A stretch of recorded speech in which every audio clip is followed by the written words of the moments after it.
The last couple weeks, Nayaswami Jayaji has been talking about self-offering, almost as a way of life, and how the Gita gives us all these different ways and manners of offering ourselves, even while we're eating food, while we're serving, through different ceremonial offerings. And we'll talk today about taking that inward in certain ways, and I know that's also been discussed by Jayaji with Kriya Yoga. Before I begin, if you have any questions, feel free to type them in the way that you can and do, and we can even have them asked as I'm speaking, and I will also leave time at the very end for any questions. We are now at chapter 4, stanza 33, where Krishna says, "The inner spiritual fire ceremony of raising awareness is superior, O scorcher of foes, to any outward act of self-offering. In this wisdom alone is all karma consumed." So this is talking about the very simple fact that anything that we do outwardly is to some extent caught up in duality, because outward actions can cause restlessness. They can even the deepest ceremonial spiritual activities outwardly can cause pride and ego. I think we've all seen people who do spiritual sacred offerings. I've seen it in the East, I've seen it in the West, where there is some pride by their acting outwardly and putting on a show of holiness in an outward way.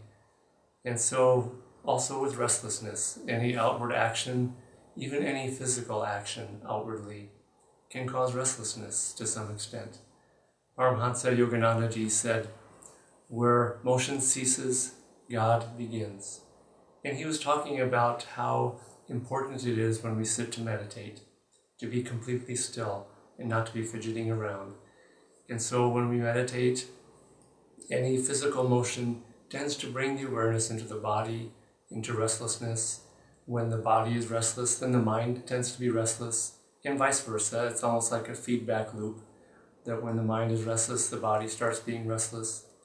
But the body also referring to the breath. When the breath is very restless, it tends to cause the mind to be agitated. And you'll see that when children, it's more obvious in children because they tend not to hide their feelings and their expressions.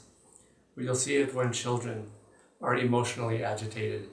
Their breath is very, very agitated and very disturbed.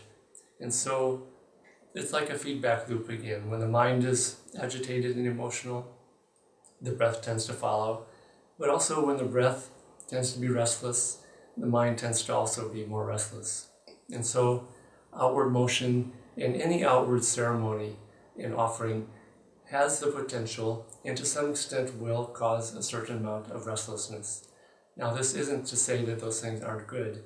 In fact, they're very good, because in a way, they train us to know how to offer ourselves, to know how to give, to pray and to commune with God in a certain way, depending on the outward act that we do. Again, whether it's our outer actions, offering them as nishkam karma, offering them to the divine without attachment to the fruits, our food, and even again, ceremonial offerings. But then we want to take this more and more interiorized. Those are very good trainings, and so it's something that actually one can and should do as long throughout life in an outward way as is necessary and as is helpful. It's not necessarily a lesser way of doing things. An analogy that I like to use is that Yoganandaji said that the true altar of spirit is in the deep spine and at the point between the eyebrows. And if you take that analogy further, you'll see that an outward altar, a murti, or the photos of the masters that we pray to and make an offering to outwardly, in a way it trains us to do the same inwardly. And so as we do a devotional offering or a puja, an arati, do it with deep inward feeling, with deep devotion, with deep awareness, not just as a ritual of doing the right motions and the right mantras, but do it as a deeply devotional play with God, in a sense. And so in the same way, when we meditate, we take that same feeling to the real altar of spirit, when we are working with the life force and lifting it up, as the Gita says, of raising awareness, which he's talking about lifting the life force up to the spiritual eye, which is how awareness is raised. Raise it not just with a sense of working with an impersonal energy, but also see it as devotionally offering our energy upwards. And the more and more that you devotionally offer and lift your life force upwards, the more the awareness is raised through these interactions. Another way of looking at this is to see that when we teach a child, for example, a young girl, how to love, she will have a doll that she takes care of and dresses and pretends that it's like a child that she's taking care of. And in a way, this is a very good training for how to give, how to love, how to be kind. And so, as a child grows up, it's a very good thing for them to have that outward training. And so, outwardly, yes, perform all these actions, even ceremonial offerings, puja, arati, but use them especially as a yogi to try to train ourselves in how to give, how to love, how to offer devotionally to the divine, and then take those outward acts, take them inward. And this really is Kriya Yoga in the end, how Kriya Yoga should be practiced. I'll just touch on this because I think Jayaji probably talked about it quite a lot last week and the week before. But Swami Kriyanandaji said, every Kriya should be an act of devotional self-offering. Every single time that we, for those who have Kriya Yoga technique, every single Kriya breath that we do should be done as an act of devotional self-offering. And it should be a very sacred practice that we do, and not a mechanical one. And you see that even again with outward offerings, there are people who think that if you just do it mechanically and technically correct, that you are fulfilling the right way to do it. But in fact, one isn't doing that properly. It's really when one is doing it inwardly with the right feeling, with concentration, awareness, devotion, rather than just waving the hands and saying the right mantras or the right rituals mechanically. It's when you do it inwardly correctly that it pleases God, but it lifts the awareness devotionally. And again, you see this with priests and pujaris, east and west, who do things mechanically, thinking that that's fulfilling the law, and perhaps that's a step in the right direction for them, in a way. But really, in the end, these things are given to us to teach us how to offer ourselves with deep devotion inwardly, in the end, at the real, true and deep altar of divine spirit, which is in deep meditation, in stillness. And again, where motion ceases, God begins. And so Krishna here is advising this inner practice of these things, using the outer, again, to guide the inner, and to continue. We all have to eat and breathe. We all have to support ourselves, our family, and act outwardly in different ways. So as long as Sri Yukteswarji said, he said that as long as one is breathing the free air of earth, one is duty-bound to render grateful service to mankind, to others, and to act. And when one is beyond that, then, as he also put it, those who are too good for this world are adorning some other. His wry way of saying that as long as you're here breathing the free air of earth, is the way he put it, you must render this grateful service. And that means outward service. It can mean more inward in certain ways, in the way you express service to others with a degree of kindness and love and sympathy and all these things. And so, as long as we have to act outwardly, use these outward actions as guides and tools to guide us and train us in how to act inwardly, and especially in deep meditation, in how to work with things like the Kriya technique. And I'll just touch on this briefly again, which is that Swami Kriyanandaji, when he would do Kriya initiations, every time he did a Kriya initiation, he would emphasize the fact that even though it's working just with the breath and it is a technique, he said it's extremely sacred when you practice it in the right way. And he would tell stories in different ways. One of them he would tell about St. Francis of Assisi, who he called his patron saint because of the simplicity and the purity of heart. He was actually a great yogi. I think Christians tend to bring him down to a certain level that they can understand, which is natural for people to do. But St. Francis and his brother disciples were really advanced yogis. I spent a year living in Assisi, Italy, and there was a hermitage right outside the town of Assisi where Francis and his brother disciples had their ashram, and they would go there in the wintertime, and there were these caves there where they would spend months in the wintertime in cold, very cold conditions, no heat or anything, living in seclusion, mostly fasting. Some of their brothers would come and bring them food and leave it at the mouth of the cave. And they lived very austere, very meditative yogic lifestyles. Just as an aside, when I was living at the Ananda community outside of Assisi, some of us went there a couple of times and we snuck into the grounds because it's still a active monastery. And we would sneak onto the grounds and we would meditate all night long in these caves and stay up, and each one of us would have a cave to ourselves because there were several of them, and you could really feel that St. Francis and his brother disciples were deep, deep yogis, living the life of a yogi even, and meditating long hours and praying. And St. Francis of Assisi, this is a story that Swamiji would tell at Kriya initiations. He said that St. Francis of Assisi, when he was still a young monk and was not widely known yet, but he was starting to get some renown as being a very saintly man, he was visiting a monastery of some brother monks who didn't really know him. And one of the monks was trying to understand whether this young monk, brother monk, really was a saint or not. And so he was observing him very closely, and he seemed like a good man, and he was kind and good-hearted, which is pretty much where many Christians stop at that point, that St. Francis was just that. But then he was observing him, and that night the monks all went to sleep in their dormitory. And he actually stayed awake because he wanted to watch St. Francis throughout the night. And then in the middle of the night, finally, he saw St. Francis very quietly when he thought everyone else was asleep.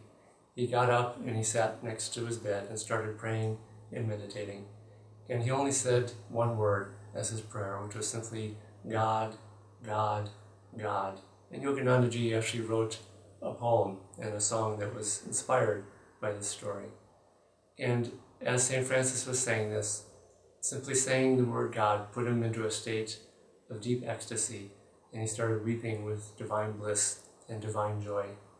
And Swamiji said that the word God, or any name of God, it can be a platitude, meaning that it's just a word that's being said that has maybe perhaps a definition but no feeling behind it. Or it can be a sacred, full of feeling expression of the divine in that very simple expression of that one word. And with St. Francis, the word itself was sacred and put him into a state of ecstasy. Swamiji has said it's the same with the technique of Kriya, because when we work with the breath, with the life force, and work with it in a sacred, devotionally offering way, that life force deep within us is sacred, it's divine. When you are aware of it and tune into it, you feel the divine joy behind it. We are made of Sat Chit Anandam. We were made from joy. We will merge back into joy. And our part is simply to try to tune into that and to be aware of it. And when we work with that life force in deep meditation with a sense of deep devotion and love and deep joy, then the very simple and seemingly mechanical technique of working with the breath and the energy in Kriya becomes very sacred. And the technique itself can either be a platitude, as Swamiji would say, or it can become the most sacred thing you do. And so it all depends on the attitude and the energy and the attention and devotion that we bring into it. And so these outer actions that we do, in a way, are the best training for taking these things deep within. Any puja that we do, any arati that we do, if you do this with deep devotion, and I would suggest those of you who work with the Kriya technique specifically, think of the most outward devotional act that you perform regularly, or maybe that you performed one time with a sense of such deep devotion that it brought you into a state of divine awareness. And take that same feeling inside into inner activity in a way. Kriya means action just as karma does. And so we are taking outer action and interiorizing it. And when you apply those same principles that Krishna has been talking about in the previous stanzas, when you apply them inwardly into meditation, into devotional chanting, into even a quote technique such as Kriya, then these things become enlivened and very, very powerful and very, very effective. And these really are the deepest ways that we lift our awareness. And this is again the advice that Krishna gives us here, is to take these things inwardly and develop, as he calls it, wisdom, which is really divine awareness, is what he's talking about with this wisdom. And it's not book reading and scripture reading. It's always remarkable for me to read the life and also just the wisdom of the great saint Anandamayi Ma. And Swami Kriyanandaji had a beautiful, deep connection with her.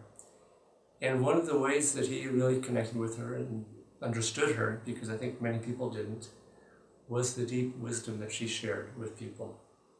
And it came from having no book learning, no scriptural learning. I don't know that she even knew how to read at all, I'm not sure, but she knew everything from having lifted her awareness through devotional offering in everything that she did until she became, and maybe perhaps already was, a great saint and yogi and mystic.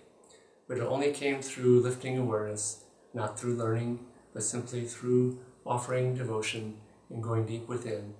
And when you are in that realm of deep stillness, of awareness, of deep awakened feeling, then you have all wisdom available right in front of you. The book of life, in a sense, is revealed to you, and all wisdom is revealed to you. And so this comes about through, as Krishna again says, practicing these things inwardly. Next stanza, and again, if you have any questions as we go along, please feel free to ask them. Stanza 34.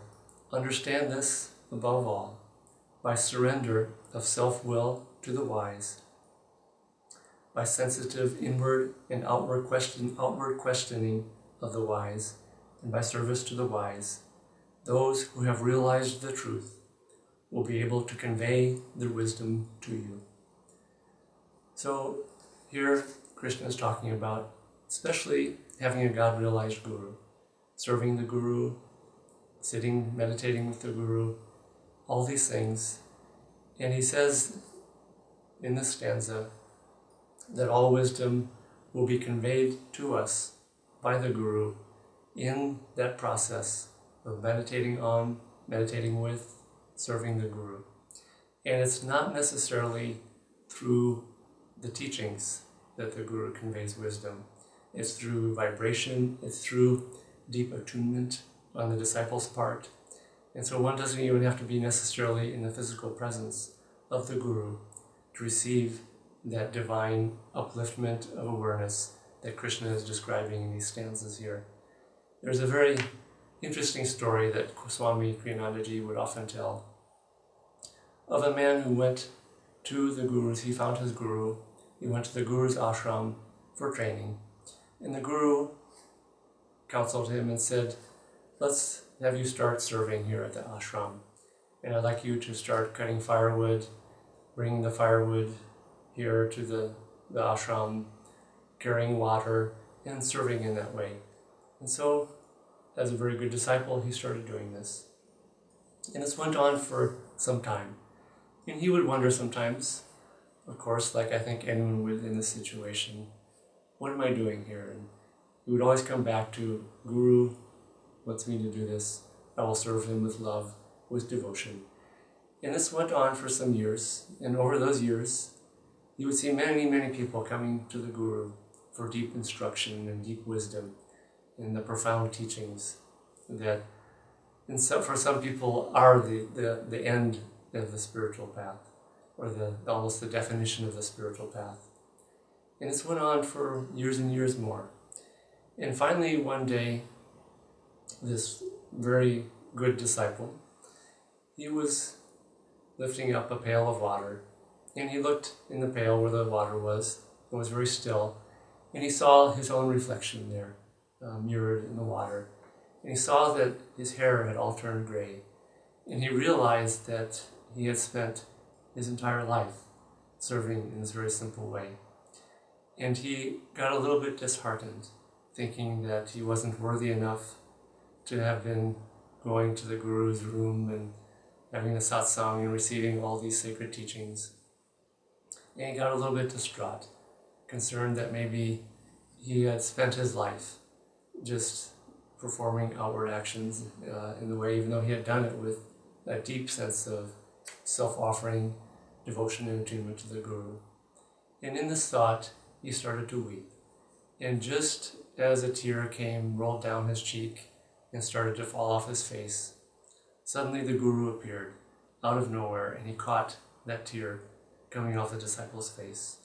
And he said to the disciple, who was very surprised that his Guru sudden appearance and why he would do such a thing. And the Guru said very simply, if the tear of one such exalted as yourself were to touch the ground, there would be 7 years of famine and drought in the land. And so this Guru was teaching his disciple, you have done what you came to do, you have served, you have just done outward actions, but with the right inward attitude. But because of that, because you were serving the Guru in all of that, you received the Guru's wisdom, you received the Guru's blessings, you became very, very spiritually advanced, sanctified through that service to the Guru. And so the wisdom of the Guru comes through deep attunement.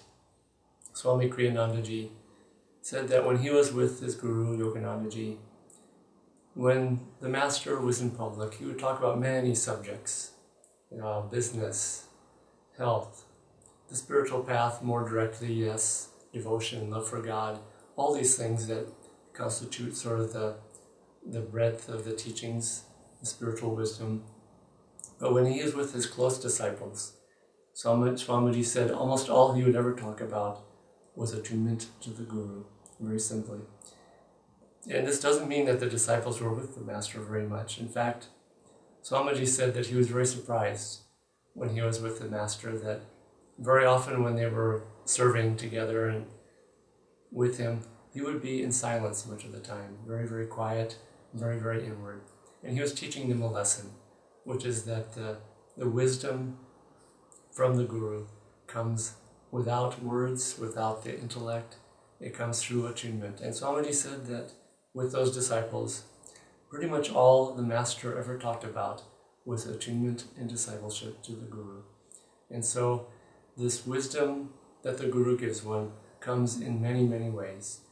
And as this story I just told recounts, the deepest way it comes is simply service to the Guru, remembrance of the Guru, practicing japa, mantra. Swamiji gave this to me, and as he's advised others to mentally chant Om Guru all day long as a way of attunement to the Guru.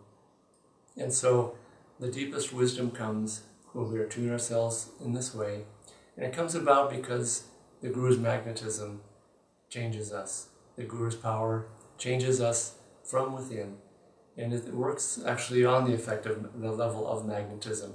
Swamiji has taught that when a weak magnet or a piece of metal is next to a very strong magnet, that weaker piece of metal starts to become magnetized. It almost like the aura of the stronger magnet which a magnet in this case being the electrons, and like their polarity, their north-south polarity are all aligned, giving it a great power in energy and magnetism. It starts to align the molecules inwardly of the disciple in this regard.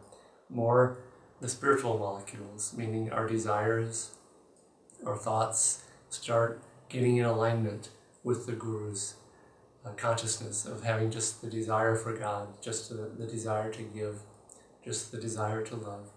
And so even outward service to the Guru, done with the right attitude, will change one and will sanctify one over the course of a lifetime. This is, I think, for myself, the greatest, a great blessing in my life. And I've shared this before, and my wife, who was a disciple of this path and of Yoganandaji and Swamiji for her entire adult life until she left the body, we would see everything in our lives as service to the Guru. Even the most mundane outward things in the world, because in fact they are when they're done with that right attitude.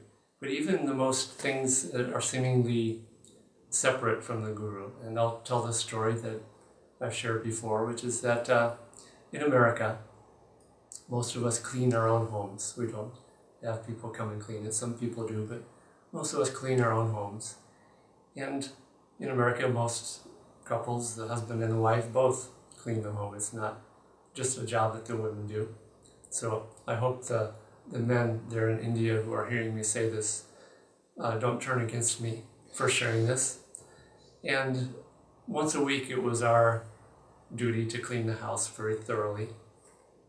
And like many men, I would tend to resist it. And Maria would notice this and took note of it, and at times was a little frustrated by it, but I would do it, but not always necessarily so willingly. But she taught me a wonderful lesson one day.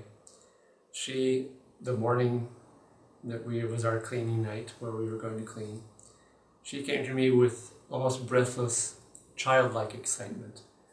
You know how a child, when they're so excited about something they're going to do that day, go to Disneyland or see a good friend they haven't seen in a long time, they're breathless with excitement, and she pretended to be breathless with excitement. And I was very curious how she could be so excited, because I didn't know what she was so excited about. And she said to me, "You know what we get to do tonight?" And it was just with great eager anticipation. And I started to catch on that she must have been talking about cleaning the house. And then she said, "We get to clean the Guru's ashram." And she was trying to be humorous, but she was also being very serious. Because when you can see your own body, you can see your home. If you are a disciple of a great master, even if you're not living technically on the property of the Guru, in fact, when you give yourself and your life to the Guru, all becomes the Guru's ashram. Even your own body, especially your own home, where you meditate, where you practice japa. And so try to see, if you are a disciple of a great master, try to see everything you do, all your actions, as service to the Guru, and see everything as the Guru's. I had an even deeper understanding of this from a story that was told to me recently. Very interesting story and very enlightening. And it was a woman who had a very, very difficult childhood growing up. Many really extreme challenges as a child and continuing as an adult. And because of this, she had an inclination, maybe a samskar from the past, to take her own life. And knowing her, I know that she would never do that, but it was there. It was this thought that the easy way out would be to take her own life. And again, her reason and everything about her said, no, this isn't right, but still, that samskar, that impression, just wouldn't go away. And she was talking to one of our wise Ananda counselors, and this wise Ananda counselor said to her, "You are a disciple of Yoganandaji, aren't you?" And she said, "Yes." And he said, "You, when you became a disciple, you gave everything to him, your life, your service, your thoughts. your all. It was offered to the Guru. And she said yes. And they said, and your body does not belong to you also. Your body belongs to the Guru. So by taking your life, you'll be taking something that belonged to the Guru, and that is not really yours to take. And in a way, this is a very clever way of looking at it, but also a very deeply true way of looking at it. And when we start looking at our thoughts even, our actions, parts of our life, as self-offerings in the deepest sense, even though they may be outward things, then everything starts to become sanctified in our life. And even our home, simple as it is, humble as it is, and maybe even personal in certain ways as it is, also becomes the Guru's ashram. Our body also. And all these things, by thinking in this way, start to become sanctified. And this really is how the body, mind, and soul of the devotee is sanctified especially.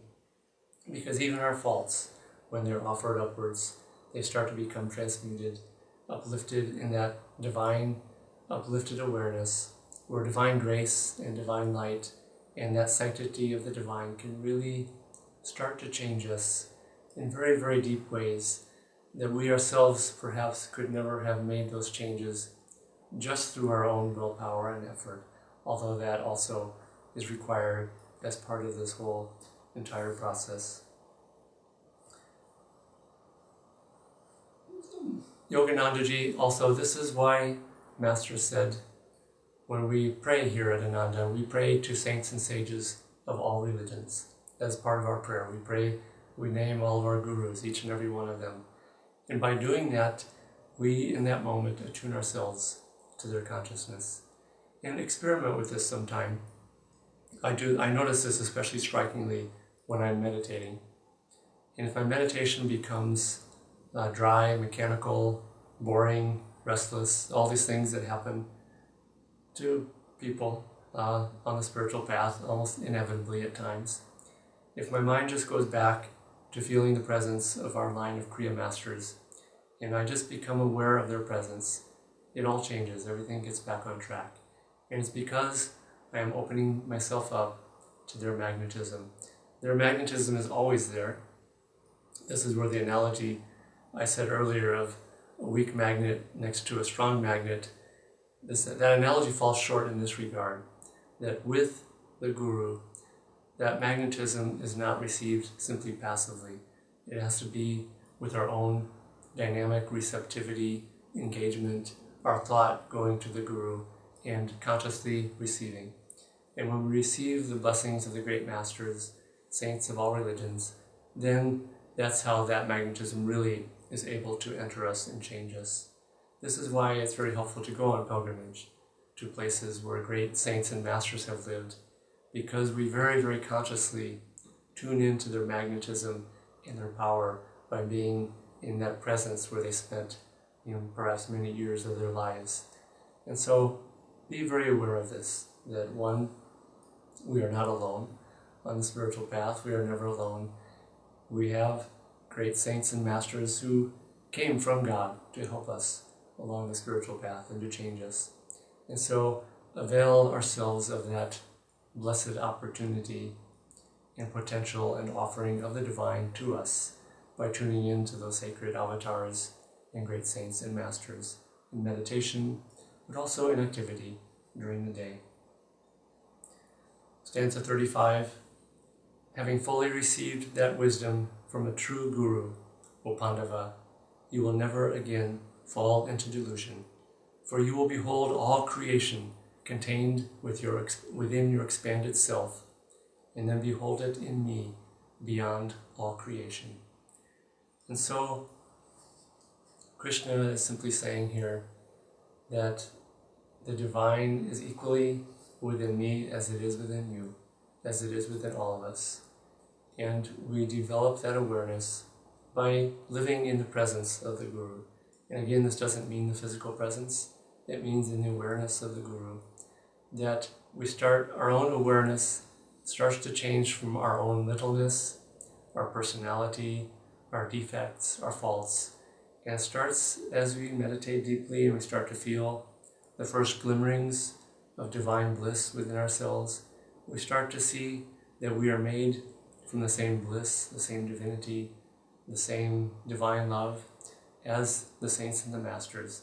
We are all children of the same one father and mother, and we are all equally endowed and even created with that same inner freedom and ecstasy and bliss.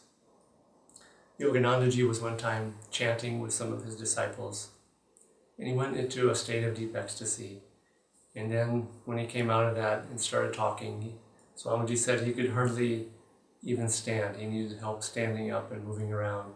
And he looked at the disciples, and he just kept saying over and over again, "You are all so beautiful. You have no idea how beautiful you are." And he was seeing pure light in those disciples who themselves, looking in the mirror, would tend to see their faults, their personality, their limitation. And the Guru was seeing the divinity and seeing them really for who and what they really are. And really, in a way, is just changing our awareness. Krishna, again, talking about changing our level of awareness in this regard. It's very simple, which is that meditation, true meditation, where we start to merge into and become one with the infinite. Yoganandaji said it's not a matter of achieving anything and climbing to the top of a mountain the way these things are often expressed in movies and outwardly in terms of an outward attainment. He said very simply that self-realization, the way he put it, self-realization in the deepest sense is the knowing in all parts of body, mind, and soul that you are now in possession of the kingdom of God, that you need not pray that it come to you, that all you need is to improve your knowing and essentially your awareness. And so I think in some ways everything that we act in our lives as disciples of Master is really designed to improve our knowing of who and what we are and what we all are, improve our awareness. And so again, what Jayaji has been talking about in outward actions improves our awareness of the infinite all around us, within us. Meditation in the end is divine memory, or smriti, as our gurus have said. It's just remembering who and what we really are. We've just forgotten. It's been covered over by the mud of personality and littleness and behavior that's put that mud there. And so our part is to start changing our behavior, our actions, working with meditation, working with the deeper practices of Kriya Yoga, again with devotion and self-offering. And when you combine these into a whole way of life, they inexorably start to change us. And again, it's not necessarily that they change us from outside in. It's more that we start to develop deeper awareness and we start to change from the inside out. And I'll give an example. When you develop an awareness of the sanctity and the divinity in all creation and in all creatures, and including yourself, then it becomes impossible to treat someone badly and unkindly, because you're aware that you are, in a way, treating God badly and unkindly. Because when you see the divine in souls, it's just natural from within to behave with kindness, with compassion, with love, with help. And you start to see that even when someone mistreats you, it's simply a child misbehaving, and that child does not know that it's divine. And so if you have a child that you're trying to raise, you treat it with compassion. Maybe sometimes you have to be stern in educating it and straightening it out, but you treat it with love and compassion and try to lift up its awareness, so that it too can recognize its own divinity and its own true nature through, again, uplifting awareness. Stanza 36. Even the worst of sinners can, using the raft of wisdom, safely cross the ocean of delusion. In this regard, Paramahansa Yoganandaji and Swamiji, in his own writings and interpretations in the essence of the Bhagavad Gita, he talks at length about this one particular stanza. I have very little time to talk about it now, and I think Jayaji will talk about it next week, and we'll end in a few moments again with any questions that you might have. And so, the way Swamiji put it, and I'll read his words because he expresses it so very clearly. Krishna offers this supreme encouragement to all humanity. No matter how steeped you are in bad habits, vice, self-degrading depravity, or evil, you are still a child of the same infinite Lord who created masters and saints. Divine bliss alone is your final definition forever. Never tell yourself, therefore, I am evil. Never say, I have failed. If you accept any failure as your reality, it will be so, at least for this lifetime. But if, after every setback, you say instead, I have not yet succeeded, you can even, in this incarnation, win your private war. Pray to God as the all-forgiving and ever-accepting Divine Mother. Mother, whether naughty or good, I am thy child. Thou must release me, cleanse me of all sin. God doesn't mind your faults, Yogananda used to say. He only minds your indifference. And so, take these sacred teachings within. Understand that no matter how much you have erred, as we all have, Master Yoganandaji one time said that the reason we don't remember our past lifetimes is because it would be discouraging to see all the ways that we have erred in the past. But it's also, I think, a gift from God to remind us that that's not who and what we are. And even in this lifetime, where it's easier to remember our mistakes, don't have regrets. I heard one time somebody telling Swamiji that a mistake that they had made and how much regretted it. And Swami just said, don't ever have regrets. Let go of those. Just work at improving yourself now, and everything in future will improve. And if you take these teachings outward and inward into our daily life and live your life on two basic principles, which is acting outwardly in dharmic ways, right behavior, doing the right things, and giving to others, giving to your family, children, friends, acting rightly in business, in all kinds of ways, in every way outwardly, doing our best to have right behavior, and coming from within as much as it can, you'll find that it starts to change the course of karma. It starts to change the direction away from getting further and further into delusion and error, and changes the momentum, and changes the direction of one's life.